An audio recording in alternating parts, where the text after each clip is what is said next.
Hello and welcome to the Cambridge Skeptics live stream. My name is Erica and I don't know, I'm just hosting a little bit. I don't really do much, but I'm here today with Andrew, Chris, and Sam. The Cambridge Skeptics are a volunteer organization. We are dedicated to promoting critical thinking, science, and positive skepticism in our local community of Cambridge, but also across the UK and beyond. Tonight, we are here to talk about, Sam, what are we going to talk about? Personality typing.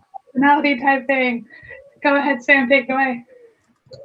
So, I'd like to start off by asking people about their personalities, just to describe themselves, because obviously most of the people who might be watching don't really know much about us.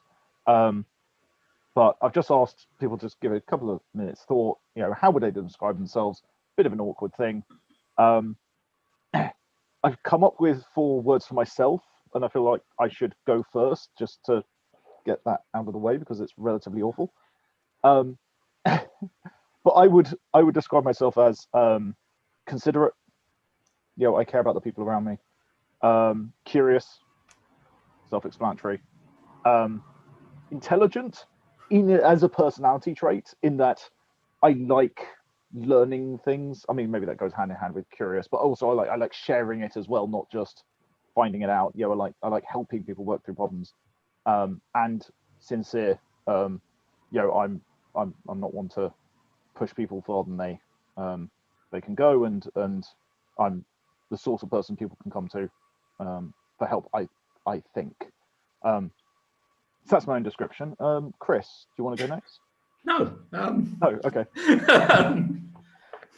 I would describe myself as deeply uncomfortable talking about myself. Yep, I think that's all of us.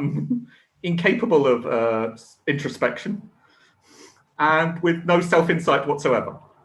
Okay. Okay, Andrew.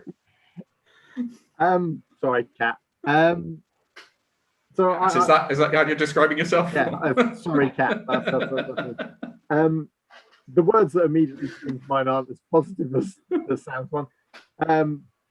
I came up with pessimistic. I'm somewhat pessimistic. With anytime anything changes, I'm like, oh my god, the world is doomed. Grumpy. I'm quite a grumpy person. I'm also quite excitable, and I'd say creative. But I'm not sure they're the best words, but they're the words that came to mind in the few minutes we had. I noticed the icons you chose for our faces on the card. I was the grumpy one. That's definitely me. I'm definitely the grumpy one. It's interesting hearing you guys describe yourselves. I'm like, oh no, I'm definitely not that. Which is interesting.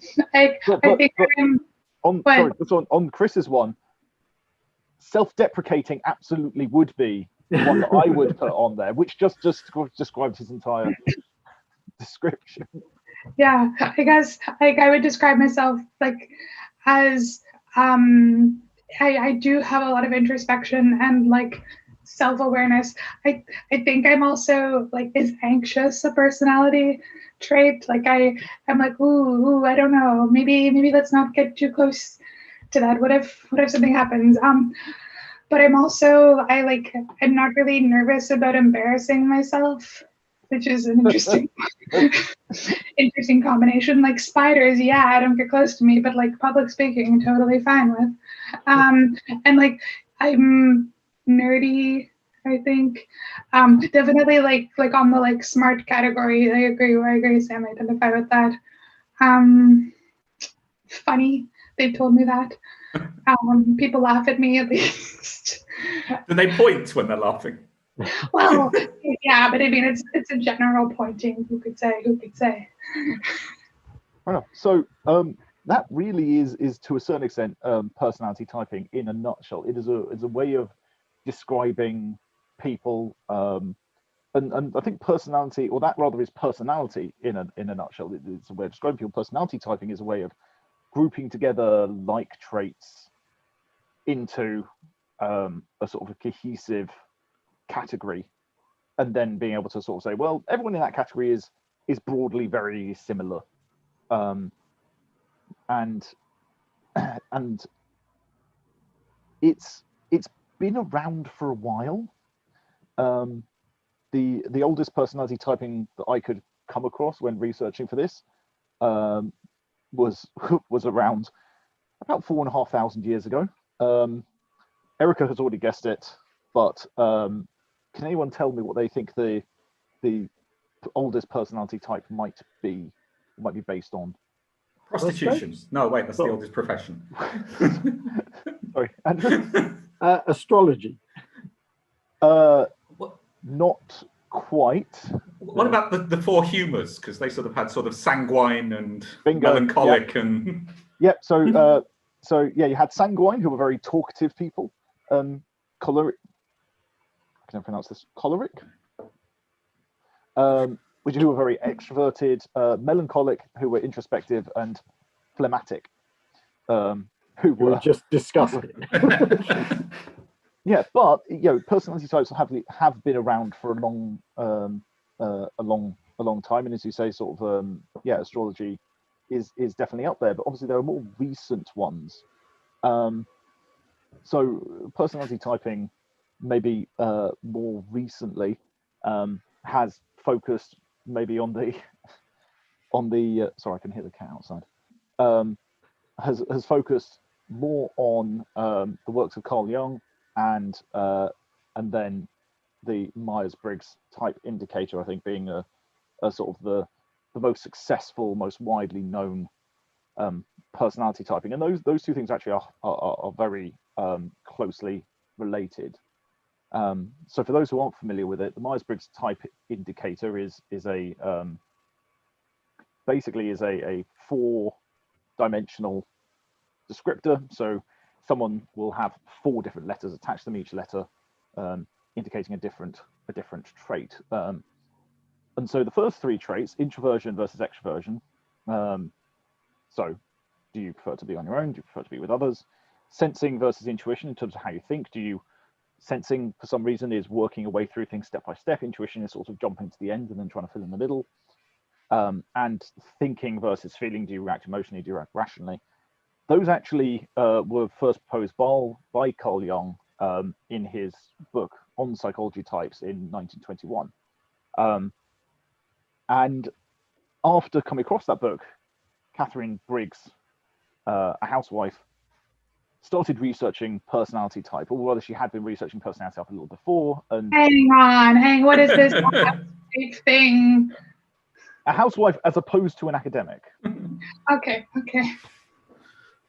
Do you know for certain that she had like no formal training? She had no formal training, and neither did her daughter, who later joined her. So after reading Carl Jung's book on psychology types, she at some point added the 4th dimension, which is judging versus perceiving. So judging people are supposed to be decisive and organized, and perceiving people are supposed to leave things open. And her, along with her daughter, sort of worked through this personality type really in the 1920s and 30s.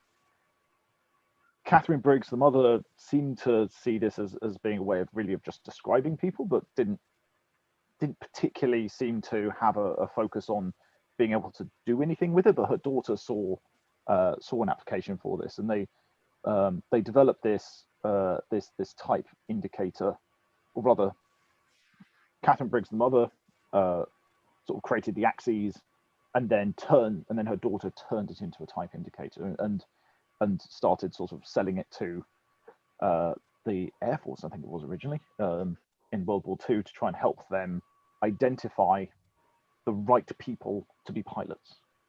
You've got to be a certain type of person in order to be a good pilot. Here we can help you determine exactly what type of person they are. But there's not really an awful lot of evidence that it's much better than astrology or star signs. So before we sort of move on to more detailed things, I do have a little bit of a quiz for people. I'm going to read out 5 descriptions of a personality type. I didn't bring my cards. No, sorry. I think we just raise hands. Aliens. Aliens. Is it aliens? I'm gonna read out five personality descriptions. Now they are either from a horoscope or from the Myers-Briggs type indicator. So I'm going to read it out. I'm going to ask people to raise their hands if they think it's a horoscope or whether they think it's a Myers-Briggs. And then I think just on the face of it, can we tell what's supposed to be the scientific approach or what is, frankly, to use Erica's favorite term, hoo-ha? So these people are natural born leaders, full of passion and charisma. They are oftentimes our politicians, our coaches, and our teachers, reaching out and inspiring others to achieve and do good in the world. With the natural confidence that begets influence, these people take a great deal of pride and joy in guiding others to work together to improve themselves and their community. So who thinks that's a horoscope? Yeah. Okay. And who thinks that's Myers-Briggs? Erica. Yeah. That is supposed to be ENFJ from the Myers-Briggs type, which is supposed to be, what is that? Extroverted, intuitive, feeling, and judging. So decisive people who can get to the end of things, but are emotional and loud, in theory. Number two, these people are oriented around the physical world. They tend to be grounded and logical. They love routine and they're committed to their own comfort. They like to be in control. They're patient and steady, and their materialism is an extension of their pursuit of stability. So who thinks that's a horoscope? Wait, Sure. I did. Okay. You're copying me, Andrew. Okay, and then Chris, you think that's Myers-Briggs? I'll go Myers-Briggs on that one. Yeah. Okay, that apparently is Taurus. Are you? I don't know. Yes. You're very oriented in the physical world, aren't you? And materialistic. I did do a test to find out what kind of witch I was based on my horoscope before this. So Okay. What type of witch What are kind you? of witch are you? Oh man, I've forgotten. Okay. It was really quite funny though, because you had things like blood witch, darkness witch, and then housework witch. That's an odd one. So these people are popular. They are the cheerleaders and team captains, setting the tone and taking the spotlight, leading their teams towards victory and fame. Later in life, they continue to support their friends and loved ones, organizing social gatherings and doing their best to make sure everyone is happy. Cast your votes. I'm going to go astrology on this one. Yeah. Astrology. Yeah, I'm going the same. No, I'm good. Erica is 3 for 3. I'm aiming for 0 here. It's statistically significant at this point, my winning streak. Is it? Or is it? These people love to explore with their hands and their eyes, touching and examining the world around them with cool rationalism and spirited curiosity. People like these are natural makers, moving from project to project, building the useful and the superfluous for the fun of it, and learning from their environment as they go. I know that one. That's a housework witch. Engineering witch? I don't know. It's... I'm going to go Myers-Briggs this time. Myers-Briggs? I think Myers-Briggs. I'm going to go astrology then. Cause... Yay. Okay, well, we're still on form. Erica's on 4, Chris on 0. These people are really difficult to understand because they seem so contradictory on the surface. They're simultaneously extroverted and introverted, strategic and spontaneous, focused and intuitive. This variability makes it difficult to pin down their true character. They have very broad personalities and be very difficult. Very different depending on who they're around. Well, that one's basically saying typological testing doesn't work. So. Yeah. I'm going with Michelle. I think it's a horoscope. Yeah, I'm going horoscope. Horoscope. I'm going to go Myers-Briggs then because I'm going to be different. Yeah, no, so that was a horoscope. That was Libra, which is me. But it does highlight, I deliberately left that one to last because I think it does highlight one of the defining traits if you do read through both horoscopes and Myers-Briggs. there's not a lot of firm detail. They have very, very broad definitions, and they couch everything in a positive light. Nobody likes to be told that they're steady, or that they're imaginative, or that they're spontaneous, or that they're reliable, and go, nah, I'm not that. Even though, of course, you can't be all of those things. But the way that it is presented is very much in a positive light, and so it makes people want to agree with it and feel maybe a kinship. And it's a well-known thing in these sorts of, well, not these sorts, but in scams, to kind of just to keep complimenting basically, and people will just keep agreeing with you. So we've got a little bit of a taste of what a personality type is from what we've already mentioned, and I wanted just to sort of define really what it is and what it isn't. What it isn't is any test of capacity or proficiency. The personality typing isn't supposed to say, oh, you're a genius, or that you're an idiot, or that you're really good at X or really good at Y. That's a whole separate field of psychometric testing, though there is definitely some bleed between the two, but it is supposed to be a separate field. It's also not psychiatry. You're not diagnosing people with any kind of mental disorders or conditions.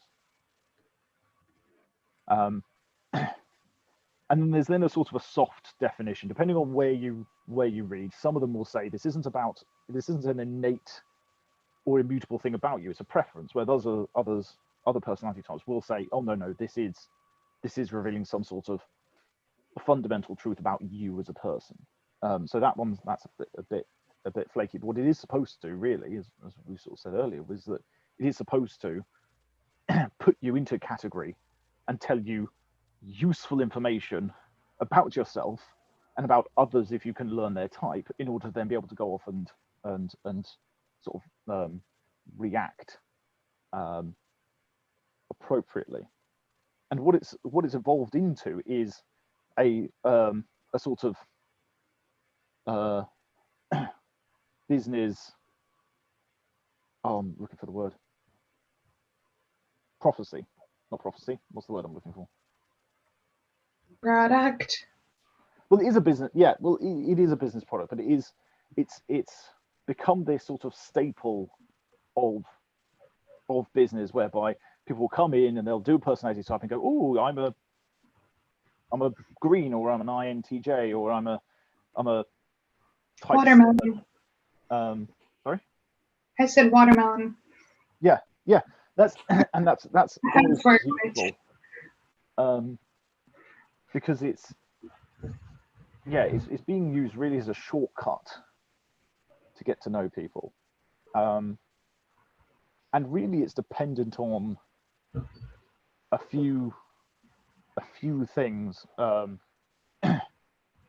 it has a lot of issues.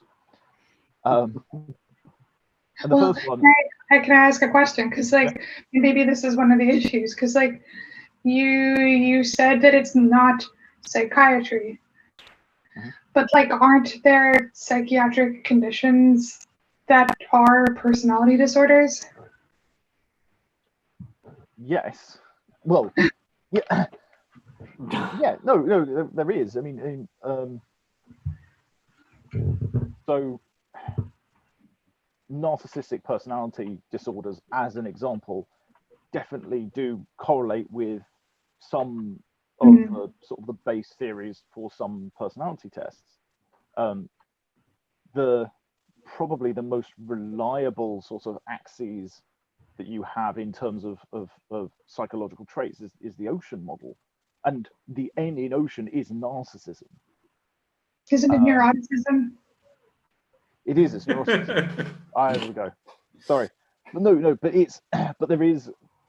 Sorry. But the ocean and sort of modern personality tests are dimensional rather than typological, is my understanding. Yeah. It's the typological tests that are problematic rather than the dimensional ones. Yeah. So I was going to launch into the issues, and number one is distribution. Right.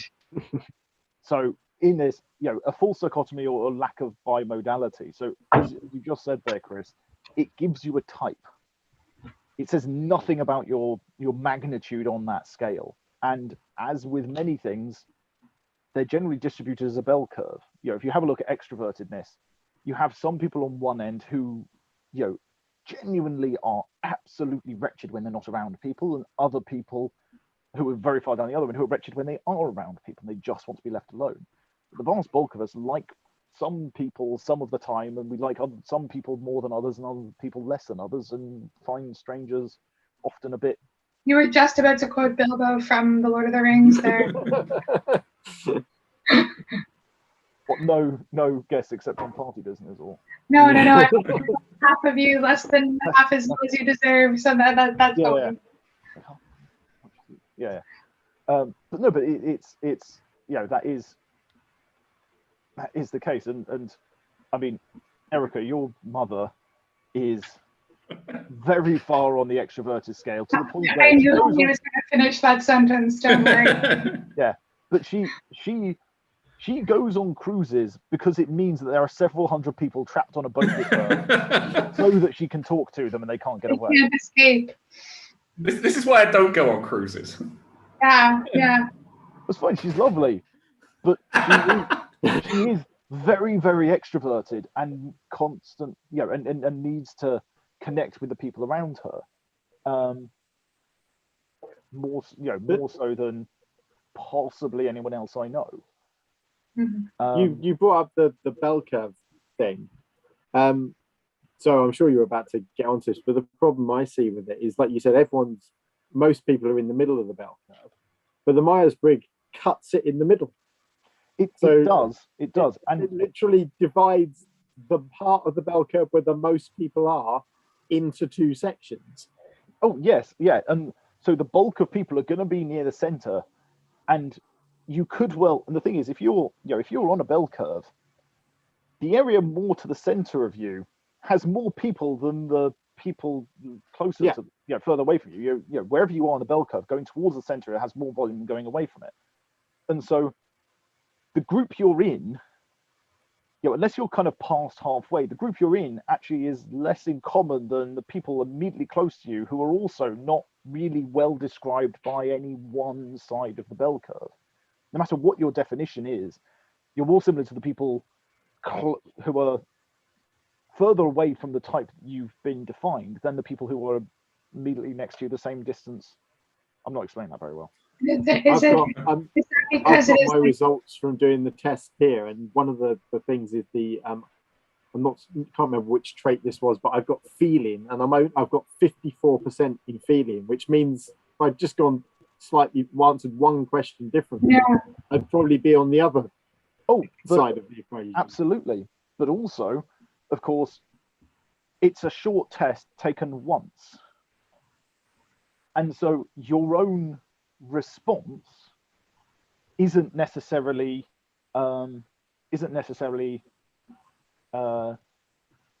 consistent with your general position. Like if you're having a Myers-Briggs test, it's 30 or 60 questions, which means there's most 15 questions on each. If you're 54, but actually, you're feeling maybe you had a really positive, compassionate experience today. You feel maybe a little more sort of positive about the emotional side of your decision making than the rational side of your decision making. Or conversely, maybe you had you worked something through and it turned out actually you lacked some information, you were wrong, and so you're kind of shying away from the other one. But it's an inconsistent test. Does it do anything to counter situational variables like that? How could it? By asking similar, not with 60 questions. No, okay. Yeah. There is a thing within personality typing of asking the same question several times over, or similar questions but with very slight nuances. But the smaller the number of questions that you do, the more reliant you are on, or the more affected you are by someone going, actually, I just don't like that one word. Yeah. It's I did a test at work in the last 6 months or so, and it wasn't Myers-Briggs. It was about skill identifications, and it was self-identifying, and it was sort of a question. And the idea was to identify what are your strongest skills, and then compare that with all the strong skills in your team, and you learn, etc. But the way that the test was worded, so they would repeatedly ask similar questions over and over again, with different phrasing, but there was this they were repeatedly asking about, like, do you keep looking to the past? Do you enjoy studying, like, what's happened in the past in order to learn from the present? And I'm like, I have a PhD in archaeology. I don't know how to answer this question. Yeah. Because Yes, I think would be the answer. it's like that's such a like triggering concept to me. Like that, there's a whole package of stuff that comes with the concept of looking at the past for someone who's a professional archaeologist, which I'm not anymore. But like that's very different from somebody who's like, I only live in the present. Like that's not the same idea. Oh yeah, and yeah, and my definition of analytical thinking, and as a comparison, the definition of analytical thinking of some of the people commenting on our last video may be different, because a flat earther's idea of analytical thinking quite often is, I'm going to pursue my one thing doggedly and not seek opposing points of view, whereas for us it would be to try and figure out what the expert consensus is on a topic, and to try and and to engage in scientific thinking and try and first try and prove your hypothesis and then try and disprove your hypothesis. But my analytical thinking, your analytical thinking, maybe are not the same thing, which leads us on to the second issue, which is almost all of them are self-report.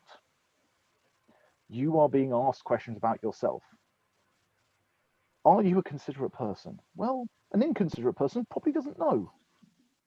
If you lack introspection, you don't know that you lack introspection. You lack the skill needed in order to determine your own lack of skill. It's the Dunning-Kruger effect.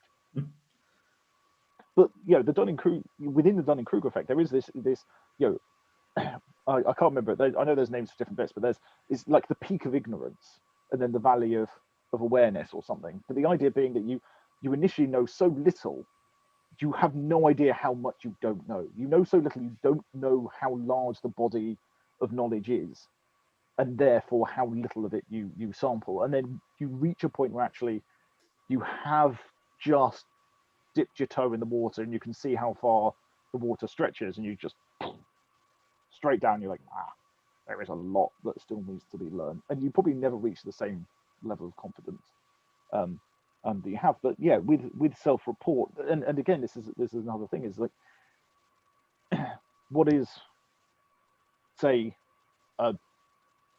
a British idea of what's community-minded might be very different to an American idea or a French idea.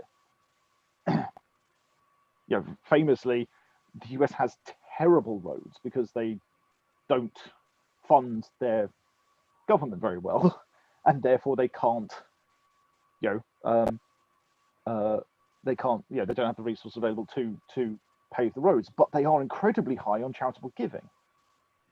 Whereas famously, the French have fabulous roads because they have a very well-funded government, but they give very little to charity. And so being community-minded in France means paying your taxes. Being community-minded in the US means giving to charity. The two very, very different concepts or interpretations of the same concept. Britain's in between. But if you're kind of, one of them is very much more acute, and the other one is maybe more, is wise maybe the right word, or less acute, chronic. I'm going to keep giving my taxes. I'm going to trust that someone knows the right way of doing things, and they're going to redistribute resources, and I as a voter, have an impact, or have the capacity to impact. Where has there been much cross-cultural testing on the Myers-Briggs? So personality types as a whole, yes. Yes, there are, and so there's a lot of basically some of them just don't work. Myers-Briggs doesn't work in East Asia, not the same test that they use in the Western Hemisphere, because there are some questions around how you should interact with your boss, that are just they get a completely uniform answer. As an example, take in Chinese culture, you don't have a go at your superiors. At the same time, they don't tend to criticize you directly. Whereas in German culture, they absolutely will criticize you directly, and then they will help you. But it's just different norms. And so if you have a question as to, if you're trying to figure out how assertive someone is, or in the myers-briggs structure, it'd be judging. You can't ask that question in each session because it gets the same response from everyone, so it doesn't differentiate people. So it absolutely has to be tuned to cultures, and trying to find something that is innate across culture is difficult. And that is one of the strengths of the ocean model, is that actually it is broadly very stable across different cultures. There are some differences, but they're significantly smaller than most of the other models that you. So what's the ocean model? So the ocean model is more scientific. I don't know if it necessarily, quite jumps into the boundary of being scientific, but it is basically through repeated observations and questionnaires, they've gone, right, okay, these characteristics all tend to be grouped together, and so we're going to put them in one, they're not only are they grouped together, but they're also more or less mutually exclusive with these other group of characteristics, and so we're going to turn that into one axis. And so there's like ocean, I was going to say ocean's an acronym for the 5 things. Ocean's an acronym, so it's 5 different areas. So openness to experience, conscientiousness, extroversion, agreeableness, and neuroticism. Okay. So I remembered neuroticism because when we both did the test, I was more neurotic than you. Yes. Yes. But I think here we are. On the rest of things, So openness is sort of inventive and curious at high end of the scale, very consistent, very cautious at the other end of the scale. Conscientiousness, so are you organized, community minded on one side, or careless and sort of extravagant on the other side? Extroversion, outgoing, energetic on one side, and then solitary and reserved on the other side. Agreeableness, so friendly and compassionate at one end, or critical and rational on the other. Guess which way I ended up. And neuroticism, you have sort of a very sensitive and nervous people on one end, and resilient or confident people on the other end. But to get to the point that you were talking of earlier, Erica, nervous about spiders and heights, absolutely, and just general big uncertainty in life. Public speaking and several other things that make people very nervous, absolutely not. And so it's still an approximation. It is a collection of skills that tend to be related, but they're not absolutely, and different people will be in different places along this line. I certainly know that for myself, I'm far more extroverted at work than I am at home, because I'm a leader at work. I have two teams that I have to run, and that I have to be able to connect with, even though I have very little time for each of them. And so if I just sort of am sitting by myself and closing in, I'm not able to act effectively in my role. And so I have to be more extroverted. I've definitely had people at work be like, no, Erica, there's no way you're introverted. And I'm like, introvert. I'm but I've been like, yeah, I have social skills and I'm funny. That doesn't mean that I'm not like going to sit and stare at the wall for 4 hours after a bunch of meetings. Like those two things aren't like, they don't necessarily have to correlate. But that does sort of get us a little bit background to the next sort of issue with Myers-Briggs and many of the personality typing, which is, are they grouping the right things together? And in the ocean model, the whole design of the ocean model was to try and describe all of the different aspects of the human personality whilst grouping them together in a way that is consistent and seeing behaviors that do come together. But the Myers-Briggs in particular has some issues. And the judging perceiving, the addition that that Myers-Briggs made to Jung's model is a particular one, because decisive and organized versus indecisive and disorganized is a really poor scale. There are plenty of people who are decisive and disorganized, and plenty of people who are organized but indecisive. Sorry, I could hear him screaming downstairs. Speaking of decisive and disorganized. Yeah. Oh no, Pingu is a cat, obviously, but he is the definition of decisive and disorganized. He will find something and chase it doggedly, and then just roam around aimlessly after having satisfied himself on whatever thing he's on. But it's they're grouping together things and giving them an attribution that aren't necessarily grouped together because it has to work within the system. And I was wondering if other people had sort of examples of other traits that they find either most people would group together, or that, you know, knowing personality types have been grouped together and that aren't necessarily linked. I mean, I think extroversion and social skills as yeah. Like that extroverts have good social skills and introverts have terrible social skills. That's another one. How are your mother's social skills? Exceptional. but she yeah. But you know, there is definitely the trope of the brash, inconsiderate extrovert who spends their time at a barbecue screaming at people and spouting unacceptable political opinions and not being able to read the room and not being able to sort of moderate themselves, and introverts who can hold a very capable conversation, who can have, you know, strong friendships, and sometimes many of them just not concurrently.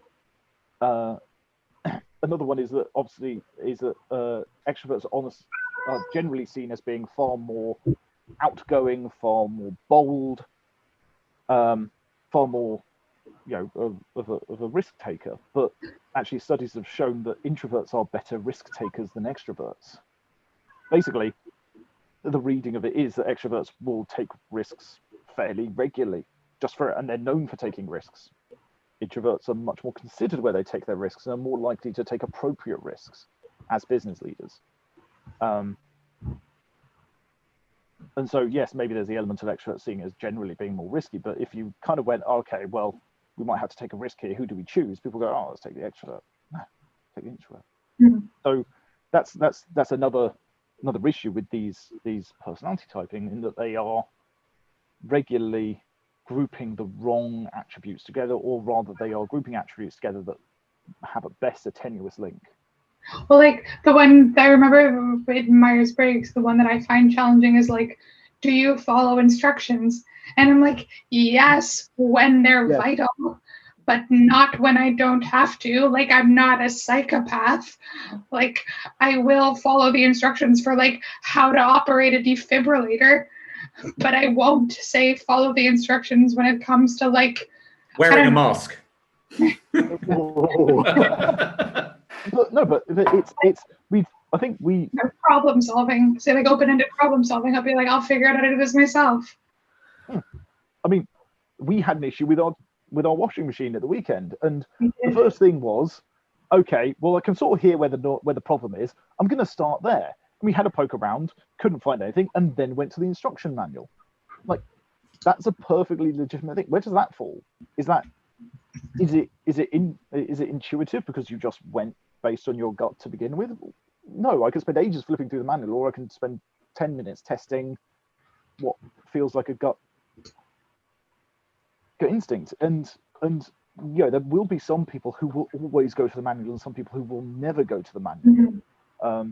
My father never goes to a manual, but it's wrong to say that either you always go to the manual or you never go to the manual. Most people are in the middle. The other thing is sort of, are the categories actually what they're made out to be? Are the questions that they are asking actually indicative of the behaviors that they're assigning to the results of that question? If you say someone is on Myers-Briggs thinking versus feeling, you often ask questions about how they make decisions and very little about how they interact with people. But I know very rational people who are able to act compassionately, and very sort of gut feel relationship manager style people who are often very rational when a problem comes around. Also it's like you can make a rational decision which considers people's feelings. Like that's but they ask questions about a specific area and then make a hasty generalization to a whole range of there's also the fact that I'm not going to remember the name of the studies and things, but there's been studies in psychology which basically show that you can't be rational if you don't have feelings about things. It's they're literally connected. Where people who are very blank and don't have the ability to express feelings and stuff are actually very bad at making rational decisions. It's the whole sort of thing with the idea of Vulcans in Star Trek. If you suppressed your emotions to that extent, you actually wouldn't be able to make rational decisions. The two things are connected. And there's often as well a disconnect, and I use this at work, which is your feelings often tell you where to look or where to focus, and rationality tells you what you see. It's if quite often people will you'll get an instinct or a gut feeling, or you'll have an emotional reaction to something, but you then have to use the rational to be able to start looking. I mean, if you take the recent Black Lives Matter protests that happened over the last year or more, it's easy to that's a strong emotional reaction to many people, but then you've got to ask the question as to what you see. And there's a lot of studies that have shown, well, not a lot of studies, that basically the consensus seems to be, yes, black people are killed more in the US than white people. When you correct for socioeconomic status, though, actually that's a much better explanation for the deaths than races. It's much more, the issue is much more that black people are in poor economic situations and have bad neighborhoods than there is an intrinsic or widespread racism towards them among the police. There are issues. They are definitely stopped more. They are hands put on them more. They are manhandled by the police. In terms of being killed by the police, that's much better explained by their socioeconomic status than it is about their race. And I think part of what you're saying there, like, isn't that racism doesn't exist. No. But looking at the data can provide better clues for how to address it, so that addressing socioeconomic issues might be a faster way to alleviate the problem than focusing purely on race-based training in this one instance. Yes, exactly. So the rational approach is that you then use rationality to examine what you see, and there is although I think I would say, like, if I was the victim of racism, maybe I would say, actually, please also address racism. Oh, yes, and like I was saying, I was only talking about the deaths there. There is strong evidence that says that actually black people are massively manhandled by the police, and it can't be explained by other factors. Right. But there is an excellent book which I have here called Against Empathy, which talks about how, yes, you should feel for people, but if you want to fix them, don't do the things that feel right. Go away and figure out what's actually going to have the best impact. And there is something. I realize we've gone slightly off topic here, but there is nothing new. But there is something very twee and pure about the the village fake bake sale to raise money for, let's call it breast cancer, but that's small inputs and small outputs. Whereas if you have a look at things like the what is it? Is it Walk 5K thing? I've forgotten the name of the actual charity, but there's where women go for a walk and it gets sponsored and so on. The overheads there are much higher per person, per pound. Far more of the money goes on overheads. And there have been cases of CEOs of charities where actually their overheads have gotten too large and people have gone, you're not spending money on the charity and on the reason, on your reason for being. But you shouldn't be looking at the percentages, you should be looking at the total amount raised. And quite often those charities provide the bulk of the funding because they get people enthusiastic, they grow year on year, they get people engaged. It's much better vehicle for raising funding than a bake sale, even though a bake sale has basically no overheads. A bake sale still only brings in a few quid. It's not going to bring in millions. And so there should be a certain amount of rationality that is applied to your goal. Your feelings to a certain extent should determine your aims, but rationality should determine what you see and how you progress. Anyway, tangent over.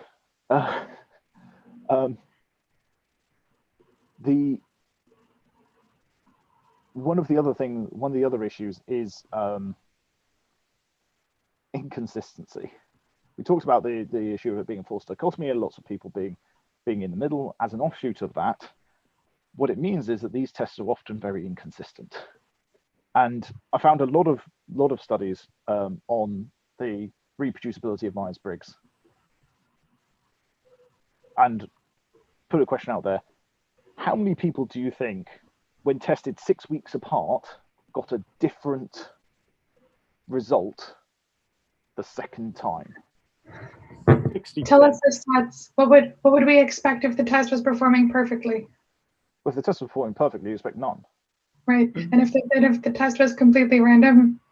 Then you'd expect 90. 15 out of 16 would test into a different category, right?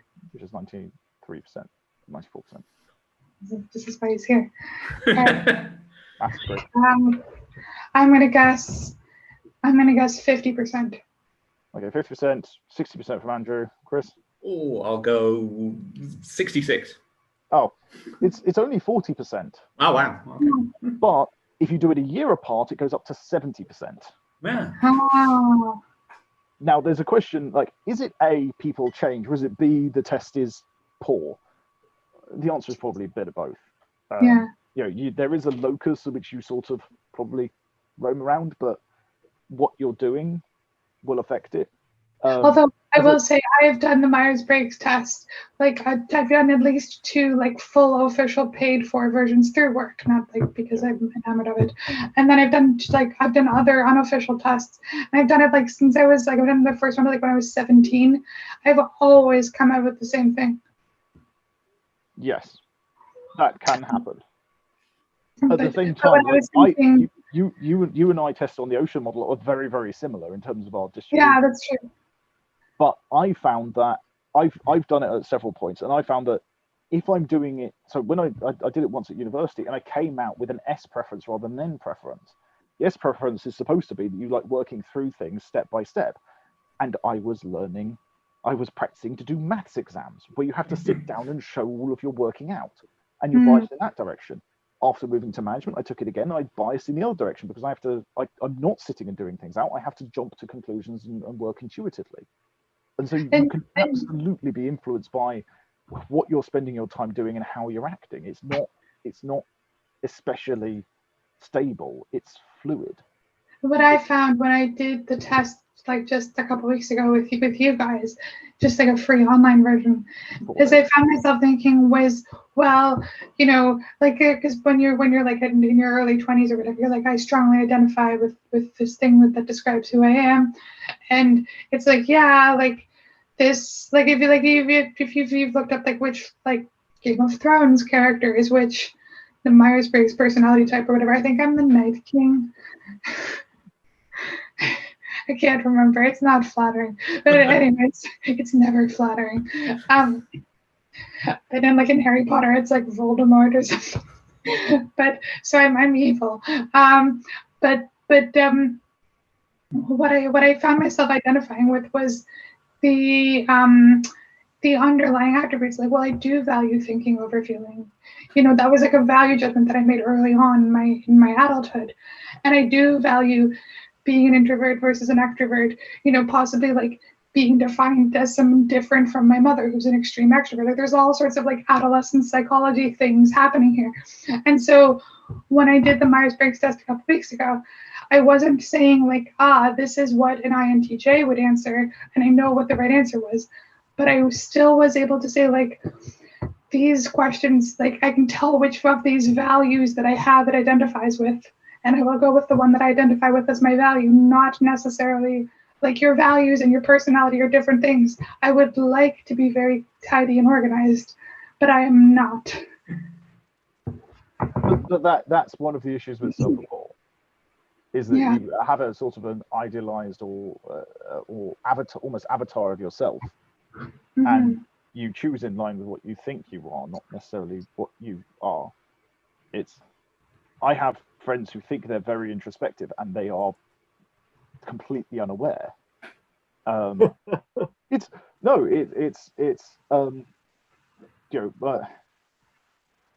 own sister is a very extroverted person, and she has good social skills, but when she gets upset, she is complete bulldozer. And so it often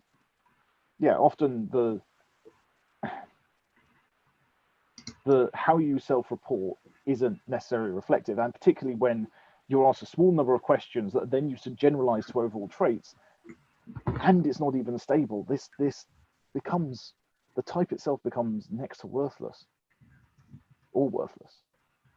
The other thing that I'd like to sort of throw into the mix, which is it useful? What is the purpose of a personality type? Surely the purpose of it is not just to describe things that you already know. There's no utility to that. And so really for it to be useful, for it to be anything other than just a vague description of things you already know, it has to be able to provide some unknown insight. And the way that they word, going back to what we were saying earlier, the way they word the profiles is that they couch everything in positive terms, and so you feel like you identify with it. But that doesn't mean that it is useful. It would be really handy to do a personality type, and they'd go, oh, you know what? If you could change, it would really improve. Like, maybe if you just worried less, and here's how to worry less for your particular group, or actually my boss is always get out me more that. And talk to people. But it's none of the personality types are able to provide any kind of clandestine knowledge that you don't already possess, not with any degree of accuracy. In those respects, they are just horoscopes. Maybe they can describe some broad themes, being generally extroverted or generally introverted, but in terms of actually being able to provide you with insight. And as you said, they only focus on the positive take on things. So it's not like, you score high on judgmental factor, and they'll say you're great at dealing with situations and coming to decisions and stuff. Not that you're an arse whenever there's something. They won't point the bad side of it out. No, I know one of my issues at work is that when I get stressed, I flee to technical work. And I do something technical and I just get my head involved in it. That's not the best thing I can be doing. But that doesn't tend to show up in profiles like that. It's generally like, if you're stressed, yes, you'll completely shut down. I don't completely shut down, but I do focus on something else instead. Wouldn't it also be useful to be like, hey, like this is how like you two as your personalities like work together. So this is how these are some things that you have in common, and this is how you can get along with each other. and that sort of like I was going to say, like at work, like you and I deal with management situations a lot at work, and we always say like if there's like a situation, I'm like, well, is there a personality clash in that team? Like, as in is there a problem with like the process that we've set up, or is there like a problem with individuals and how they're behaving in the situation? And like, so there's this idea that like certain people will just, butt heads with each other and get really on each other's nerves, like based on, I assume, their personalities. Yeah, and some of them will make those judgments. And we had to do the MBTI for work a few years ago, and one of the personality types I'm supposed to butt head with is one of my best friends in the office. We get on swimmingly. Like, it's not. But is that because you did the workshop and you now appreciate we each did other? before then.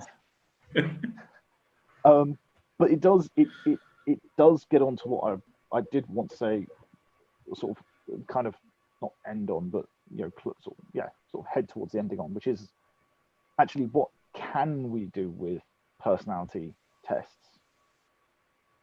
And I mean that as separate to personality types, because knowing of the axes, the characteristics, and being aware of them and using that as a framework for understanding other people and where there might be potential clashes can be useful. But as we've discussed on several occasions, I think Chris pointed out first, it's a continuum, not a category. The issue is with the categorization and the hard cutoffs, rather than understanding that actually, hey, I'm massively introverted, as is much of the team, and this one person is an extrovert, and they probably feel undernourished from a social point of view. So maybe we can each put a little bit of effort in to try and sustain them. Well, and also it's worth noting that introversion and extroversion from Myers-Briggs is actually also upheld in the ocean model. It is, and there are definitely some relationships. They're not firm, but there are definitely some sort of correlations between Myers-Briggs and ocean. But it's introversion, extroversion is the only one that is sort of lifted whole fail. Well, and I wasn't saying it in the sense of like copy, but rather it's if we assume that the ocean model is the best scientific approximation for personality that we have, then actually Myers-Briggs was on to something authentic there. Well, Young was onto something authentic. Well, but it's so having an awareness sort of what those continuums are, and being able to extrapolate to a certain extent. Okay, I've observed this behavior in someone, so I'm likely to also observe this behavior, or to go, well, actually, I found that person X responds well to this, and person Y is similar on this scale, and so I think I'm going to try the same thing. That's a good first chance. Really can be useful. So there is some utility, I think, in the ideas of personality testing, just not in the types. It's in the structure. It provides a structure to work with and to think, but you have to think of it as a continuum. And as being sort of interactive along the axes.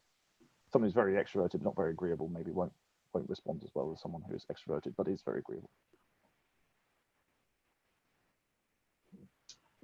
Cool. Okay, so brief recap. They're not scientific, they're not consistent, they're not particularly insightful, they're often used incorrectly, they're self-reported, and that makes them even more unreliable, and they create a sort of false dichotomy on each of the axes that they tend to be measured on, and otherwise not very... Otherwise they're great. Yeah, otherwise they're great. I think, I mean, they're built on the idea of binary opposition, and I think we've seen it's a bell curve. In the last few decades, much of the binary oppositions we thought were there just sort of crumbled away as we've examined them, and so much we now see exists on a spectrum. It just seems a much better way of looking at the world. Yeah. But do personality types exist, and do we just have trouble measuring them? Or are we all just faking it? Like, so for those people who maybe have a bit of data science knowledge, there's Yes, there's a few different ways of doing useful things in sort of breaking up populations, and there's a couple of different approaches. One of them is basically sort of boundaries and groups, and if you can create clear groups, that's fine, it works well. But when you have cases that are like this, where you have a large continuum where most people are sort of in the middle and you have a few extreme outliers, those techniques don't work very well for describing people. There are ways of reducing the complexity and reducing the dimensionality, and that essentially is what things like the ocean model are trying to do. They're trying to say these things, whilst not entirely correlated, are highly correlated, and so what we're going to do is we're going to merge them into one rough axis and measure someone as a single point on there, rather than measuring 100 or 1,000 behaviors. And I guess my question is, like, there's no doubt that there is multidimensionality and that there is variance within that dimensionality. It's a question of how to measure it and then reduce the dimensionality. Yeah. Right? We're not saying that actually all human beings are identical, and personality is a myth. No. So beyond that, there's still, we've still got 5 dimensions and a lot of positions on it. So beyond that, there's also an idea of your taking from your neighbors, taking your attributes from your neighbors. If you don't know someone who is exactly the same as someone else you already know, and it's likely that you won't, what you can do is go, well, actually, they're very similar to this person, they're very similar to this person, they're very similar to this person, they're very similar to this person. All of them a little bit different from this one person that I'm trying to review, but different in different ways. And so if you sort of take the average of their nearest neighbors, the people who are most similar to them, you can sort of approximate their behaviors, but it's not a type. It's positions on continuums, and it's approximations, and it's not a hard category. Yeah. So I think we can, having an awareness of the structure is useful. The types themselves, though, aren't. I wonder if you took something a bit like you took the ocean and test and broke it up into more categories, so everything wasn't just a binary choice. Maybe there's 4 or 5 groups within each thing. Well, but so you do take into account the extreme extroverts and the extreme introverts, but then break up the middle people into, and whether that would give us something a bit more. But Myers-Briggs does do that. They have a second order breakdown. So you're not just an INTJ, you're this kind of INTJ. So within the PJ preference, there's something called a pressure prompted perceiver. And this is someone who is someone who is naturally supposed to be very organized and decisive, but has to work openly and in a disorganized fashion, because their surroundings make their attempts at organization completely fruitless. At work, that's someone who doesn't have control over their own time, whose priorities are constantly being shifted by higher ups, who can't rely on other people to get back to them. They have to work, but they have to work in a very fluid manner, even if that's not their preference, because of their environment. So there are kind of second order. You can always drill down, you can always be more specific, but at some point, Myers-Briggs has 16 types. That's just enough for people to be able to carry around the structure in their head if they study it and be able to go, oh, okay, you're a such and such, that means this, that, and the other. If you were to divide all of those up by 2, so instead of in each axis you had, I or E, it was I plus I minus E plus E minus. Well, actually, you've got 4 to the 4. That's about 264 different categories at that point. That becomes meaningless. Like maybe it's a bit like color. Like color is mathematically a continuous spectrum, but we functionally label discrete colors all the time, and we have different levels of granularity that we use depending on the context. Like if you have a kid and you're teaching them the colors of the rainbow, that's very different than even the colors that your monitor displays are still discretely granular. They're not, your monitor is not capable of displaying the full infinite range of color, but we as humans can't perceive that anyways. So like there's no point in doing it. And maybe there's something about that in personality types. There's a level of granularity at which it's functionally not meaningful. Yeah, exactly. And but maybe that level of granularity is millions.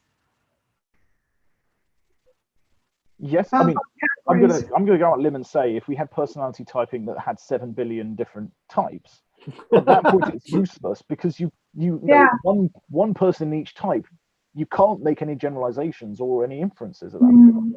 You know, you need to have a small enough group, the small enough number of categories that people can carry around the structure in their head.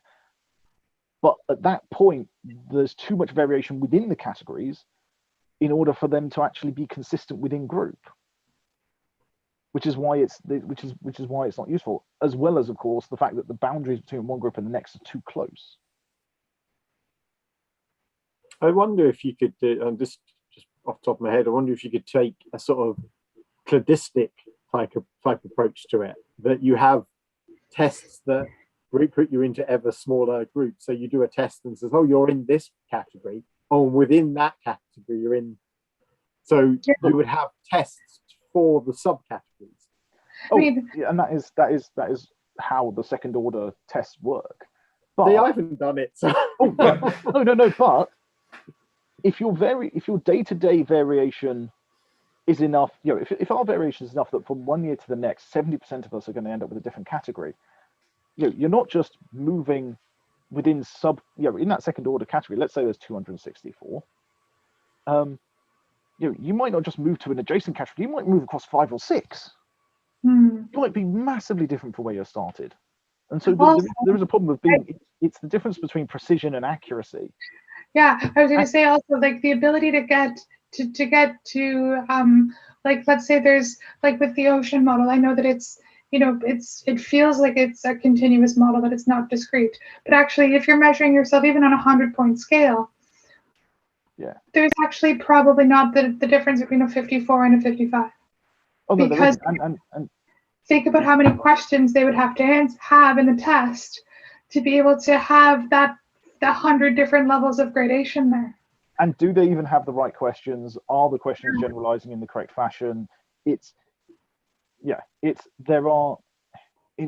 is at best a field of personality of which we are trying to take various measurements, and trying to stick us in buckets just isn't a good, you know, it's fundamentally unscientific, and the buckets themselves aren't useful.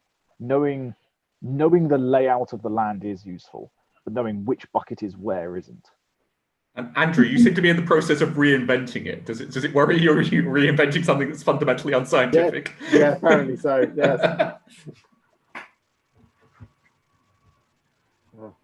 Right. That feels like we've come to a conclusion. Yep. So that was awesome.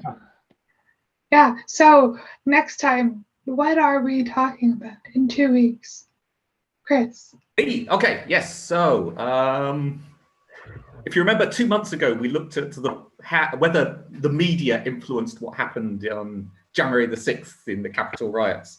And I think we pretty much decided the influence of the media was pretty small and was overwhelmed by other things. And it appears the lawyers were watching our program, because instead of blaming the media, they've now started blaming the whole of American society for what happened on January the 6th. So we're going to be taking a look at social influence and whether this really did have much of a role in what happened on that date. Awesome. So join us in 2 weeks for all of that. And in the meantime, we'd love your comments, suggestions for new topics that we can cover. Follow us on Twitter, Facebook, and subscribe to this channel. And that is thanks from me.